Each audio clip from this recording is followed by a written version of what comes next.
किसानों की जो मौत हुई है आंदोलन के दौरान, राहुल गांधी ने ये मुद्दा उठाते हुए कहा कि 700 से ज़्यादा किसानों की मौत हुई है।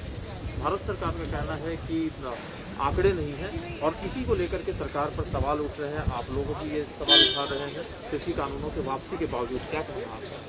देखिए, पहली बात तो मैं राहुल गांधी जी को बोलूंगी कि हाथी के दांत खाने के और दिखाने के अलग होते हैं, तो ये कम से कम किसानों के ऊपर ऐसी राजनीति ना करें। पंजाब में इनकी सरकार के होते हुए कैप्टन अमरिंदर सिंह इनके साबका मुख्यमंत्री और प्रेजेंट इनके फाइनेंस मिनिस्टर मनप्रीत बादल वो सारी डिस्कशंस के हिस्सा थे 2019 में, जब ये कृषि कानून की चर्चा हो रही थी और वो कमेटी का हिस्सा थे, चीफ मिनिस्टर्स की कमेटी, ये फ्लोर ऑफ द हाउस में कहा गया। और जब ये कृषि कानून पास हुए, राहुल गांधी खुद विदेश में थे, इनकी पार्टी ने इसका विरोध नहीं किया, इनके पंजाब के सीएम ने इसकी सहमति दी, जिस करके ये कानून आए। और उसके बाद बड़ी हाथ की सफाई से, जैसे इनके सुनील जाखड़ जो अध्यक्ष थे, उन्होंने कहा कि बड़ी स्मार्टली उन्होंने कहा कि सियानफ से कैप्टन अमरिंदर सिंह ने सारा मुद्दा दिल्ली की तरफ करके किसानों को दिल्ली भेज दिया। सबसे पहले तो अगुवाई कांग्रेस को करनी थी, ये किसानों को लड़ने के लिए खुद के लिए इन्होंने जो यहाँ पे छोड़ दिया, तो कहीं ना कहीं ये 800 मौतों के जहाँ बीजेपी तो है ही, वहां पे कांग्रेस और राहुल गांधी भी इसके कम जिम्मेदार नहीं है। तो पहली बात, जब इनके राज्य में, जैसे मेरी कॉन्स्टिट्यूंसी से करीबन 150 किसान, कल भी मौड़ मंडी से जिसकी मौत यहाँ पे हार्ट अटैक होके हुई है, वो मेरी कॉन्स्टिट्यूंसी से थे।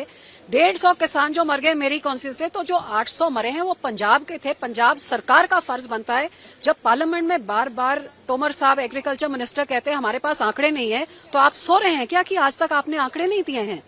आप चिट्ठी लिखिए एज मुख्यमंत्री, आप जाके मिलिए और इनको दिखाइए कि कौन कौन, मैं सारा का हिस्ट्री लेके जाइए। दूसरी बात, यहाँ पे तो आप बात करते हैं, लेकिन आपके मुख्यमंत्री ने, चन्नी ने और अमरिंदर सिंह ने, दोनों कांग्रेस सरकार ने कहा कि जितने किसानी आंदोलन में मरे हैं उनको 10 लाख का कॉम्पनसेशन और हर एक को नौकरी। अब नौकरी तो अपने एमएलए को, बच्चों को देके अपनी कुर्सी बचाने के लिए वो तो मिल रही है, कभी बाजवा को, कभी बिट्टू के रिश्तेदार को, लेकिन जो किसान मरे हैं उनके रिश्तेदारों को, उनके बच्चों को कब वो नौकरी मिलेगी? और 800 किसानों को उनका बनता हुआ 10 लाख आप कब तक देंगे? सो ये डबल राजनीति, इधर कुछ और बोलते हैं और जिस राज्य में सारा मुद्दा है वहां पे आप कुछ अपना कर नहीं रहे हैं। ये दोनों ही एक जैसे हैं और मैं इसीलिए मैं बार बार यही श्रोमणी अकाली दल का स्टैंड है। और कल भी मैंने यही बोला, सबसे पहले जो आपने ये आंदोलन के दौरान देश भर में किसानों के ऊपर जो उल्टे सीधे केस आपने लगा दिए, कोई देशद्रोही का, कोई आतंकवादी का, पता नहीं क्या कुछ लगा दिया, तो वो तो जायज मुद्दे पे वो लड़ रहे थे। अब आपने वो मान लिया कि वो मुद्दा जायज था और आपने वापस लिया, तो ये केस भी वापस होनी चाहिए। और दूसरी बात, जैसे ये एमएसपी की मैंने बात करी है, सो राहुल गांधी से तो मेरा यही आग्रह है कि पहले आप जरा जो कहनी और कथनी को तो एक कर लीजिए। जिस राज्य में ये सारी ये इश्यूज हैं उधर तो दूर कर लीजिए। उधर तो किसानों का आपने सारा कर्जा माफ करने का 2017 के आपका मैनिफेस्टो है जिसको आपने रिलीज किया था, एक किसान नहीं है जिसका सारा कर्जा माफ हो गया। तो इधर किस मुंह से आप बोलते हैं? यहाँ पे राजनीति खेल रहे हैं और किसानों के ऊपर राजनीति खेलने से और घिनौनी कोई चीज हो नहीं सकती, क्योंकि इस किसान का बेटा बॉर्डर में आपके देश की रक्षा कर रहा है। वो क्या सोचता है जब उसका बाप सड़कों पे बैठा हुआ है, मर रहा है, और आपकी पार्टी और भाजपा हो उनके ऊपर राजनीति कर रही है। मैम, इसके साथ ही एक और मुद्दा जो है सैंड माफिया का, जिसको लेकर के अरविंद केजरीवाल लगातार पंजाब सरकार पर निशाना साध रहे हैं। उनका कहना है कि मुख्यमंत्री की खुद की कॉन्स्टिट्यूंसी में सैंड माफिया सक्रिय है और बड़े पैमाने पर वहां पर जो है ये अवैध खनन हो रहा है। क्या कहना है आपका? जी, आप याद करेंगे 2017 में जब कांग्रेस की सरकार पंजाब में बनी थी, 4 महीने के अंदर राणा गुरजीत, उनके एक मंत्री को मंत्रिमंडल से निकाला गया, क्योंकि उन्होंने ये इलीगल माइनिंग में शरेआम अपने नौकर के नाम 3 करोड़ रुपए जमा करके एक खड्डा खरीदा था जो उसका लांगरी था घर पे।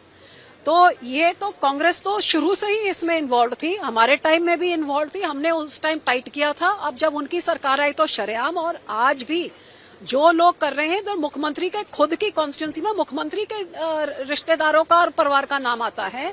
और अब भी चाहे नाजायज शराब हो, चाहे नाजायज माइनिंग हो, और जो भी सरकार के खजाने में पैसे आने चाहिए, इनके मंत्री वो पैसे लूट लूट के शरेआम वो लूट रहे हैं। तो ये कोई नई बात नहीं है, ये रोज एक्सपोज होती है। और ना कांग्रेस इसका कुछ पंजाब में कर रही है और ना राहुल गांधी इसके बारे में उनको कोई कंट्रोल करने की कोशिश कर रहे हैं। और लोगों के ऊपर ये बोझ डाला जा रहा है। जब कह रहे हैं कि खजाना खाली, आप जानते हैं कि पंजाब में 2.7 लाख करोड़ का कर्जा था पिछले 50 सालों का। एक साल के अंदर कांग्रेस पार्टी ने उसको 1 लाख करोड़ बढ़ा के 3 लाख करोड़ से ज्यादा बना दिया है। क्यों? क्योंकि जहां से आमदन आती है वो इनके मंत्री लूट लूट के खा रहे हैं और लोगों के ऊपर कभी बड़े बड़े बिजली के बोझ पड़ रहा है, कभी रेता जो 5 रुपए कह रहे हैं और वो 28 रुपए पे बिक रहा है। तो इसका जवाब उनको इलेक्शनों में देना पड़ेगा। तो आप लोग केजरीवाल के इस आरोप के साथ कम से कम हैं? हाँ, बिल्कुल। तो हमने पहले उठाया, हमारा तो बाद में उठाया। हमारे पहले सुखबीर जी ने जाके सारा एक्सपोज किया, वो तकरीबन 2 महीने पहले की बात है। लगातार हमारे एमएलए एक्सपोज है। केजरीवाल तो अब ये इलेक्शन कोड ऑफ कंडक्ट लगने लगा है तो वो जो चीज हम ऐलान कर रहे हैं वो केजरीवाल मगर उसको ऐलान कर रहे हैं। सो केजरीवाल का एक ही निशाना है कि जो श्रोमणी अकाली दल ऐलान करती है वो ही जाके वहां पे आप ऐलान कर दो और दूसरे राज्यों में जाके जो लोगों ने सुनना है सुन लो, जहां पे दाल लग जाएगा वो बहुत अच्छी बात है।